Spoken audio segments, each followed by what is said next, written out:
Hello ଭାଇ ନମସ୍କାର friend. ଆଜି ମା ଦଣ୍ଡକାଳୀଙ୍କ ମେରୁଯାତ୍ରା। ତ ଆପଣମାନେ ଦେଖିପାରୁଥିବେ ଭକ୍ତମାନଙ୍କର କେତେ ଗହଳ ଚହଳ ଲାଗି ରହିଛି ଏଇଠି ମାଙ୍କ ମନ୍ଦିରରେ। ଦେଖିପାରୁଥିବେ କେତେ ଗହଳି। ଏଇଟା ମାଙ୍କର ନୂଆ ମନ୍ଦିର ନିର୍ମାଣ କରାଯାଉଛି।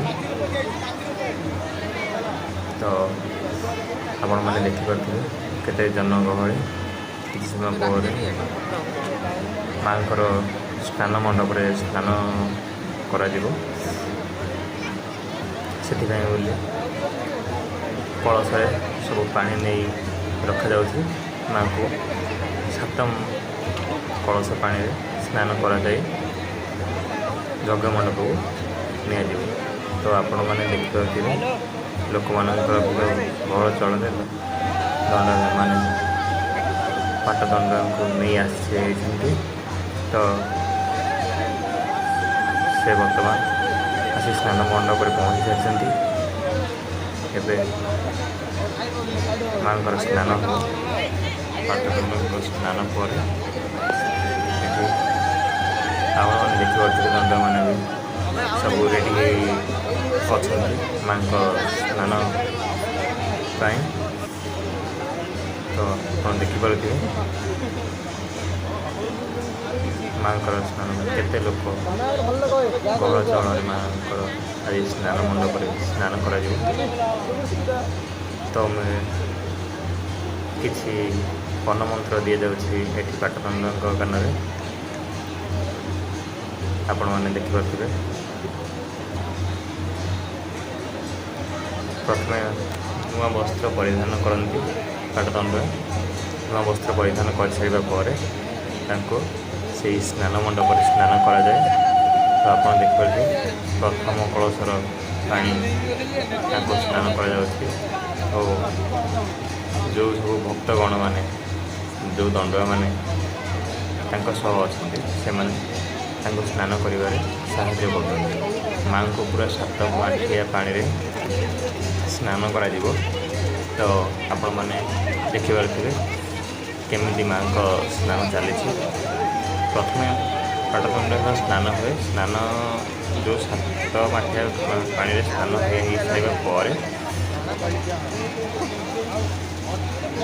ତାଙ୍କୁ ପୁଣି ଯଜ୍ଞ ମଣ୍ଡପକୁ ନିଆଯିବ। ତ ଆପଣମାନେ ଦେଖିପାରୁଥିବେ 2 ମାଠିଆ ପାଣି ବର୍ତ୍ତମାନ ମାଙ୍କ ସ୍ନାନ ସହର ଅଧା ଅଧି କାର୍ଯ୍ୟକ୍ରମ ସରିଗଲାଣି। ତ ଆପଣମାନେ ଦେଖିପାରୁଥିବେ ବହୁତ ଗହଳ ଚହଳ ଏଇ ଗୋଟିଏ ଦିନ ମାଙ୍କ ପାଇଁ। ମାଙ୍କର ଯେଉଁ 13 ଦିନର ପର୍ବର ଆଜି ହେଉଛି ଲାଷ୍ଟ ମାନେ ଶେଷ ଦିନ।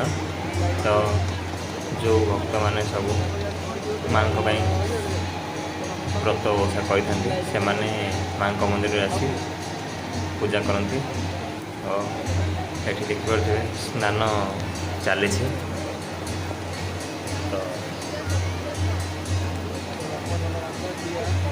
ଆପଣମାନେ ଦେଖିପାରୁଥିବେ 5 ମାଠିଆ ପାଣି ଢଳା ସରିଯାଇଛି।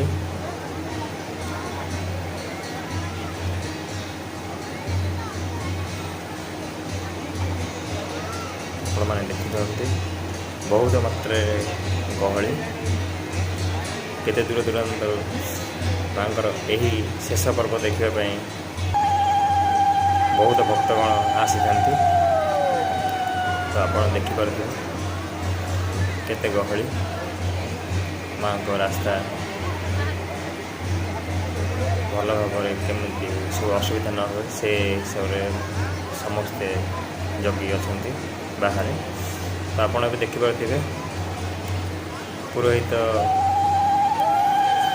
ମାଙ୍କ କଳସ ପାଣି ଛିଞ୍ଚି ସାରିବା ପରେ ତାଙ୍କୁ କିଛି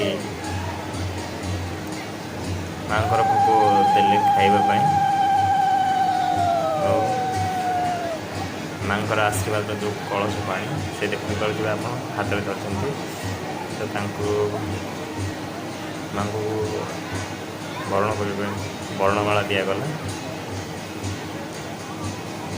କଳସ ପାଣି ଛିଞ୍ଚି ସାରିବା ପରେ ଆପଣ ଦେଖିପାରୁଥିବେ ପାଟଦଣ୍ଡ ମଧ୍ୟରେ ମାଙ୍କର ଆବିର୍ଭାବ ହୋଇସାରିଛି। ତ ଦଣ୍ଡକାଳୀଙ୍କୁ ନେଇକି ଆସିଛନ୍ତି ଯଜ୍ଞକୁଣ୍ଡ ପାଖକୁ। ତ ସେଠାରେ ପାଟଦାଣ୍ଡକୁ ବୁଲାଯିବ। ଆପଣ ଦେଖିପାରୁଥିବେ ଦୂରରୁ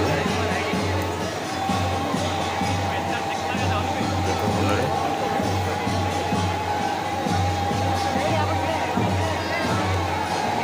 ଝୁଣାରେ ଆହୁତି ଦେଇ ପାଟଦାଣ୍ଡକୁ ସେଠି ମା'ଙ୍କୁ ବୁଲାଯାଏ। ଆପଣମାନେ ଦେଖୁଥିଲେ ତରଣଡ଼ା ମା ଦଣ୍ଡକାଳୀଙ୍କର ମେରୁଯାତ୍ରା।